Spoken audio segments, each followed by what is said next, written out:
এই অজুর বিষয়ে আমাদের বেশ কিছু ত্রুটি, বেশ কিছু ভুল ভ্রান্তি হয়ে থাকে।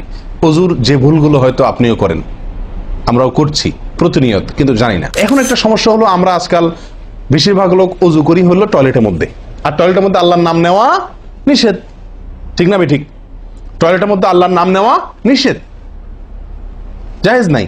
তাহলে আমাদের অজু যদি টয়লেটে, আপনার বাথরুমের ভেতরে যে কি করি, অজু করি, তাহলে আমি বিসমিল্লাহ বলতে পারবো না, কারণ আল্লাহর নাম নেওয়া বাথরুমে নিষেধ, টয়লেটে নিষেধ। আবার বিসমিল্লাহ না বললে আমার অজুটাও পূর্ণাঙ্গ হচ্ছে না, তাহলে আমি করবোটা কি?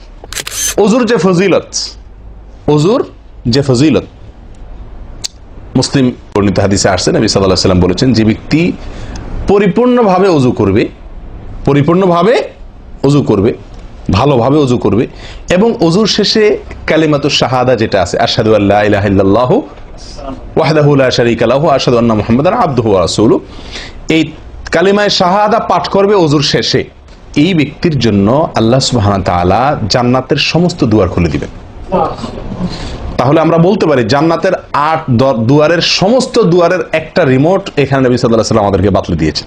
একটি রিমোট, এই এক রিমোট টিপের সঙ্গে সঙ্গে 8 দরজা সব খুলে যাবে। সেটা হলো অজুকে কি করা, পরিপূর্ণভাবে করা। এখন একটা সমস্যা হলো, আমরা আজকাল বেশিরভাগ লোক অজু করি হলো টয়লেটের মধ্যে, আর টয়লেটের মধ্যে আল্লাহর নাম নেওয়া নিষেধ, ঠিক না? ঠিক, টয়লেটের মধ্যে আল্লাহর নাম নেওয়া নিষেধ, জায়েজ নাই। তাহলে আমাদের অজু যদি টয়লেটে, আপনার বাথরুমের ভেতরে যে কি করি, অজু করি, তাহলে আমি বিসমিল্লাহ বলতে পারবো না, কারণ আল্লাহর নাম নেওয়া বাথরুমে নিষেধ, টয়লেটে নিষেধ। আবার বিসমিল্লাহ না বললে আমার অজুটাও পূর্ণাঙ্গ হচ্ছে না, তাহলে আমি করবোটা কি? বলেন, সমাধানের পথ কি? পথ কি? কি করব? কি নিষেধাজ্ঞা অমান্য করে বিসমিল্লাহ বলবো, নাকি আপনার বিসমিল্লাহ ছেড়ে দেব? তাতে তো অজু আবার পূর্ণাঙ্গ হবে না, দুইটাই সমস্যা না? এই জন্য উত্তম এবং সবচেয়ে ভালো হলো অজুটা বাহির করার চেষ্টা করবেন। বেশিরভাগ জায়গাতে, সব জায়গাতে কম বেশ, বাথরুম টয়লেটের ভেতরে যদি বেসিন থাকে, তো বাইরেও টেপ বা বেসিনের ব্যবস্থা থাকে, থাকে না? থাকে না?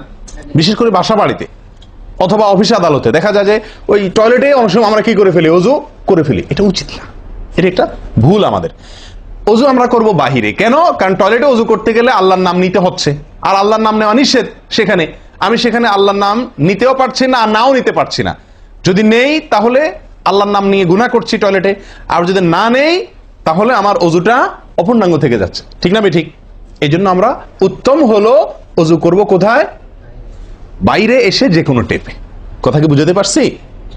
বাইরে এসে, একান্ত যদি কখনো আপনি বাধ্য হয়ে যান, বাইরে ভিড় নাই, ব্যবস্থা, সেটা ভিন্ন কথা। আর বাসা বাড়িতে যদি এরকম কোনো বাসা বাড়িতে যে বাইরে কোনো সিস্টেম নাই, আপনার নিজের বাসা না, আপনি ঠিক করতে পারতেছেন না, তো কমপক্ষে বেসিন এবং আপনার টয়লেটের কমোডের মাঝখানে কি দিব, একটা পর্দা বা ওয়াল, কোনো কিছু দিয়ে নিব ইনশাআল্লাহ। কথা বুঝতে পারছি ভাই? আল্লাহ তাআলা আমাদের সকলকে এই বিষয়টি লক্ষ্য করার তৌফিক দান করেন। তাহলে ভাই, আমরা বিসমিল্লাহ পাঠ করব অজু শুরুতে, লক্ষ্য করব ইনশাআল্লাহ, যাতে করে অজু শুরুতে বিসমিল্লাহ পাঠে ভুল না হয়। মনে থাকবে তো ইনশাআল্লাহ? আল্লাহ আমাদের তৌফিক দান করেন।